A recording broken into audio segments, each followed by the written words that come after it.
আমার জামার এই হাতের কাজের সাথে ম্যাচিং করে আই লুকটা করেছি। একদমই সহজ, কঠিন কিছুই না এবং কিভাবে ব্লেন্ড করেছি এটা খুব সুন্দর একটা থিওরি দিয়ে আপনাদেরকে আজকে আমি শিখাবো। তো আমি সবার আগে যেটা করছি আমার আইলিডটা প্রাইম করে নিব। সাধারণত আমি আই প্রাইমার ব্যবহার করি।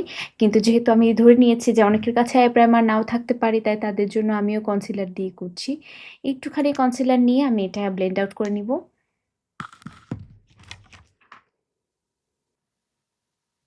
এবং কনসিলার ব্লেন্ড আউট হয়ে গেলে অবশ্যই এটাকে একটা লুজ পাউডার বা ফেস পাউডার বা কম্প্যাক্ট এবং এবং কনসিলার ব্লেন্ড করার পরে অবশ্যই এটাকে একটা লুজ পাউডার, কম্প্যাক্ট পাউডার বা একটা নিউড কালার আই শ্যাডো দিয়ে সেট করে নিতে হবে। তো আমি নিক্সের এই প্যালেটটা থেকে এই নিউড কালারের যে শ্যাডোটা সেটা দিয়ে সেট করে নিচ্ছি।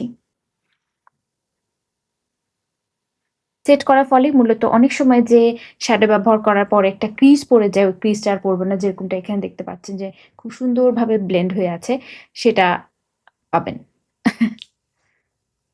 সেটা হবে আর কি। পুরো আইলিডটাই সেট করে নিচ্ছি।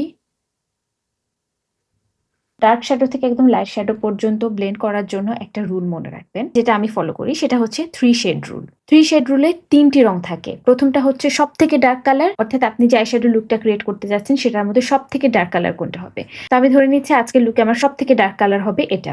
তাহলে এটার পরে আমি চুজ করবো যে আমার সব থেকে লাইট কালার কোনটা হবে। কিন্তু সাধারণত যখন আমরা ব্রাউনের সাথে কাজ করছি তখন ধরেই নেওয়া যায় সব থেকে লাইট শ্যাডোটা হবে যেই রংটা দিয়ে আমরা আসলে হাইলাইট করি বোনের নিচে। তো আমি ধরে নিচ্ছি যে এই রংটা।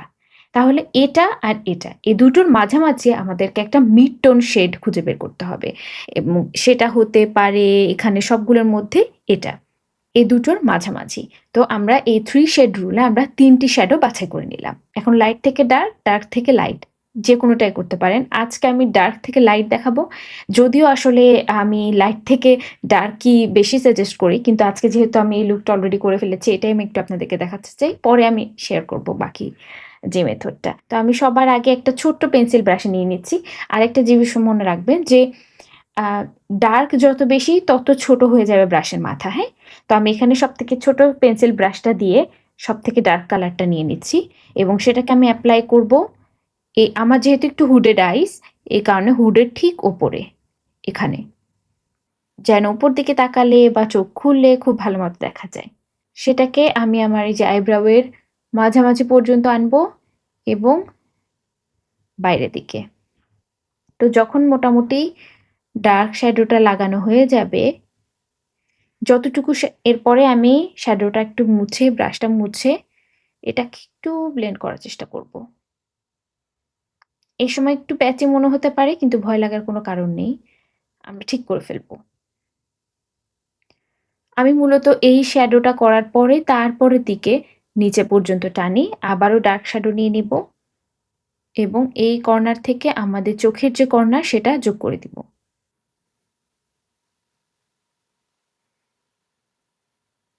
এখন আমি যেটা করব মিড টোন শ্যাডো নিয়ে নিব। কিন্তু মিড টোন শ্যাডোর জন্য আমি ছোট্ট ব্রাশটা না নিয়ে নিব, আমি এই ব্রাশটা, এবং এটা দিয়ে যেহেতু আমি ব্লেন্ডের কাজই করব তাই আমি একটা ব্লেন্ডিং ব্রাশ নিয়েছি। তো সেটা দিয়ে আমি এই যে মিড টোন শেডটা নিয়ে নিচ্ছি। এখন আমি অ্যাপ্লাই করব যে জায়গাটাতে যে ডার্ক শ্যাডোটা অ্যাপ্লাই করেছিলাম সেটা ঠিক ওপরে। খুব বেশি উপরে যাব না, যেহেতু এটার কাজ হচ্ছে মূলত খুব সুন্দর একটা গ্রেডিয়েন্ট তৈরি করা। এই যে আমার ব্লেন্ড করা হয়ে গেছে, এখন আমি একদম লাইট শেডটা নিয়ে নিব। লাইট শেডের জন্য যেহেতু ব্রাউ বোনের নিচে হবে, তাই যদি একটা ফ্ল্যাট ব্রাশ বা এরকম টাইপের ব্রাশ নিতে পারেন তাহলে সব থেকে ভালো হয়। আমি এই ব্রাশটা নিয়ে নিচ্ছি। সেটা দিয়ে আমি এই লাইট শেডটা নিয়ে জাস্ট উপরটুকু এই মিড টোনের সাথে মিলে ব্লেন্ড করব।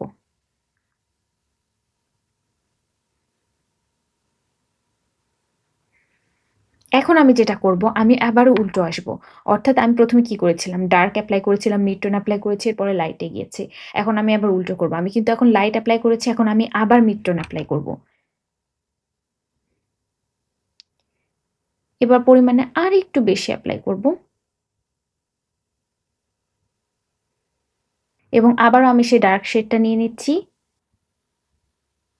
3টি শ্যাডো বলেছে দেখে যে 3টে শ্যাডো আপনার ব্যবহার করতে হবে এমন না। আপনারা যদি চান তাহলে 4th শ্যাডো নিয়ে এই যে কর্নারে অ্যাপ্লাই করতে পারেন, সেটাও সুন্দর লাগে। যদিও সেটা আমি কাজল দিয়ে করব, এই কারণে আমি আসলে শ্যাডো দিয়ে করছি না।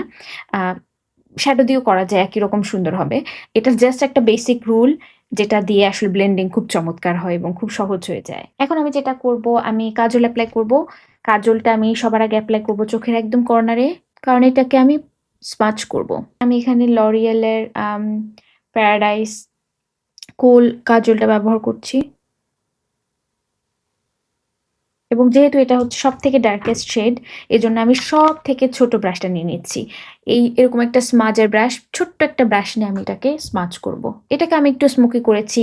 এখানে আমি আর বেশি কিছু করব না। কিন্তু আমি এরকম একটা কাজল নিয়ে নিয়েছি যেটাকে খুব ভালো মতো আসলে স্মাচ করা যায়, যেকোনো কাজল। সেটাকে আমি এই ব্রাশে নিয়ে সরাসরি তাকিয়ে ভি শেপের মতো করে এই যে উপরে যে জায়গাটাতে আমরা এপ্লাই করেছিলাম সেই জায়গাটাতে কানেক্ট করব। সরাসরি তাকালে আমাদের এই যে ক্রিজটা আছে, ক্রিজের ভেতর বরাবর। এখন কিন্তু একটু প্যাচি প্যাচি হয়ে গেছে, যেহেতু কাজল ওইভাবে করে ব্লেন্ড হয় না। এই কারণে আমি আবারও সেই ডার্ক শ্যাডো ওয়ালা যেই ব্রাশটা, সেটা নিয়ে একটু ব্লেন্ড করে দিব। এটা দিয়েও ব্লেন্ড করার পরে আবারও কিন্তু আমরা মিড টোন শ্যাডোতে যাব। আসলে আই শ্যাডো যদি খুব সুন্দর করে ব্লেন্ড করতে চান তাহলে একটু সময় দিতেই হবে। এখন আমি কনসিলার ফাউন্ডেশন অ্যাপ্লাই করে ফেলবো জলদি। অনেক দিন পরে আমি মনে হয় মেকআপ করতে বসেছি। আসলে এটা নিয়ে সময় দিতে পারছিলাম না।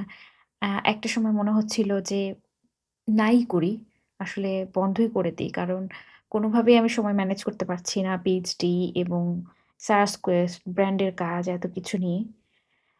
হ্যাঁ, তারপর ভাবলাম থাক, চিন্তা ভাবনাটা না হলে একটু সাজতে সাজতেই করি। যেহেতু এটা আসলে ভালো লাগে জিনিসটা করতে। কিন্তু এখন আমি জীবনে এমন একটা জায়গায় আছি যেখানে আসলে শখকে সময় দেওয়ার জন্যও সময় নেই।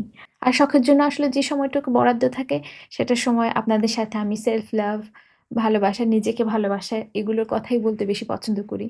তো সেটার মধ্যে আসলে মেকআপের জন্য ভিডিও দেওয়ার মতন সময় আর খুঁজে পাচ্ছি না। তাই একটু দোদুল্যমান অবস্থায় আছি যে আসলে কি করা উচিত। যদিও আমি নিজেকে এই বছরটা দিয়েছি সময় এই বিষয়টা নিয়ে সিদ্ধান্ত নেওয়ার জন্য। তাই ভাবছি এত তাড়াহুড়া না করি। হ্যাঁ, দেখা যাক আসলে কি ডিসাইড করি শেষে গিয়ে। তো আমার কনসিলার এবং ফাউন্ডেশন হয়ে গেছে। এখন আমি পিঙ্ক শেডটা এপ্লাই করব। পিঙ্ক শেডটা এপ্লাই করার জন্য সবার আগে আমি একদম লাইট পিঙ্ক একটা শেড নিচ্ছি এই নিক্সের নিয়ন প্যালেট থেকে। নিক্সের এই নিয়ন প্যালেট থেকে এটা দুটো শেড আমার ভেঙে গেছে। এটা আমার দোষে ভেঙেছে, প্যালেটের কোনো দোষ না। তো এখান থেকে আমি এই পিঙ্কটা নিয়ে নিচ্ছি। যেহেতু একটা লাইট পিঙ্ক, এই কারণে এটা দিয়ে আমি প্রথমে ব্লেন্ড করা শুরু করব। একদম চোখের কর্নার থেকে ধীরে ধীরে আমি ডিফিউজ করব এটাকে। একদম চোখের কর্নার থেকে শুরু করব, ধীরে ধীরে হচ্ছে আমি এটাকে ডিফিউজ করব। এবং আমি এখান থেকে শ্যাডোটা একটু এদিকে তুলে দিচ্ছি। এখন রেভুলেশনের এই প্যালেট থেকে আমি এই যে চাঙ্কি গ্লিটার আছে, এটা একটুখানি হাত দিয়ে অ্যাপ্লাই করব ইনার কর্নারে। এটা অনেক বেশি আসলে পিগমেন্টেড, এই কারণে খুব অল্প করে নিতে হয়। আমি একটু বেশি নিয়ে ফেলেছি। হয়ে গেছে আমার ইনার কর্নার ব্লেন্ড করা। এখন আমি আইলাইনার এপ্লাই করব। আইলাইনার আমি সেই পুরোনো স্টাইলে এপ্লাই করছি, সবসময় আমি যেভাবে করে থাকি। ব্লাশের ক্ষেত্রে ব্লাশটা আজকে আমি একটু ইচ্ছা করে বেশি লাগিয়েছি। ব্লাশটা কিভাবে আমি ombre ইফেক্টের মতো করে করি সেটা একটু দেখাতে চাই। কিন্তু সবার আগে আমি যেটা করি, আমি একটু কন্ট্যুর এপ্লাই করি এবং সেটা করি একদম আমার যে চিকবোনের যে একটা ন্যাচারাল শ্যাডো পড়েছে ঠিক এই জায়গাটাতে। সেটাকে এরকম ছোট্ট একটা ব্রাশ দিয়ে উপরের দিকে ব্লেন্ড করব। যে শ্যাডোটা ক্রিয়েট হয়েছে এটাকে আমি গাইডলাইন হিসেবে ব্যবহার করব যে এটার নিচে আমি ব্লাশ আর নিব না। তো আমি ব্যবহার করেছি এলফের এই লিকুইড ব্লাশ। সেই ব্লাশটা আমি মূলত আমার হাতের পেছনে নিয়ে নিব এভাবে করে। এরপর এরকম একটা সিনথেটিক ব্রাশ নিয়ে নিয়েছি আমি অ্যাঙ্গেলড। সেটা দিয়ে এটাকে ভালো মতো বাফ করে নিব। মানে এমনভাবে করব যেন এটাতে খুব অল্প পরিমাণে লেগে থাকে। এবং এরপরে আমি সবার আগে এখানে এপ্লাই করব। তারপরে ধীরে ধীরে কর্নার থেকে উপর আর ভিতর দিকে যাব। উপরের দিকে ব্লেন্ড করব, আরেকটু ভিতরের দিকে নিয়ে যাব। উপরের দিকে ব্লেন্ড করব, একটু ভিতরের দিকে নিয়ে যাব। এরকম করে। এখানে কিন্তু খুব সুন্দর একটা গ্রেডিয়েন্ট তৈরি হয়ে গেছে। এখন আমি যেটা করব, আমার যে বিউটি ব্লেন্ডার ছিল সেটা দিয়ে আমি একটু ব্লেন্ড করে নিব। এখন আমার যে ছোট্ট ব্রাশটা দিয়ে আমি কর্নারে আইশ্যাডো এপ্লাই করেছিলাম সেটা দিয়ে আমি একটু আমার আউটার কর্নারের নিচে এপ্লাই করব যেন এটা সুন্দর করেই আমার ব্লাশের সাথে মিলে যায়। আমি আবারও রেভলিউশন এই প্যালেটটা থেকে এই চাঙ্কি গ্লিটারটা নিয়ে নিব এবং সেটাই এপ্লাই করব অল্প অল্প করে, কারণ এ ধরনের গ্লিটার দেখা যায় একসাথে অনেক বেশি পড়ে যায়। আমি আমার ক্রিজ থেকে একটু উপরে এপ্লাই করি যেন সেটা খুব সুন্দর করে দেখা যায়। এখন আমি আইলাইনারের সাথে কাজল দিয়ে আমার নিচের ইনার কর্নারটাকে কানেক্ট করে দিব। এখন আমি আইল্যাশ কার্ল করে নিচ্ছি, একটু মাস্কারা এপ্লাই করে নিচ্ছি। এই হয়ে গেছে আমার সাজ। কেমন লেগেছে? সহজ লেগেছে কিনা বা এই পদ্ধতিতে আরো আপনারা দেখতে চান কিনা সামনে? অবশ্যই আমাকে কমেন্ট সেকশনে জানাবেন। আমার টিউটোরিয়ালগুলোর পিছনে অন্যতম উদ্দেশ্য হচ্ছে আপনাদেরকে ইন্সপায়ার করা। আপনারা যেভাবে যতটুকু পারেন যা আছে সেটুকু দিয়েই একটু সাজার চেষ্টা করতে। যার কারণে আমরা সবাই সুন্দর এবং আমাদের সবারই মেকআপ করার, সুন্দর লাগার অধিকার আছে।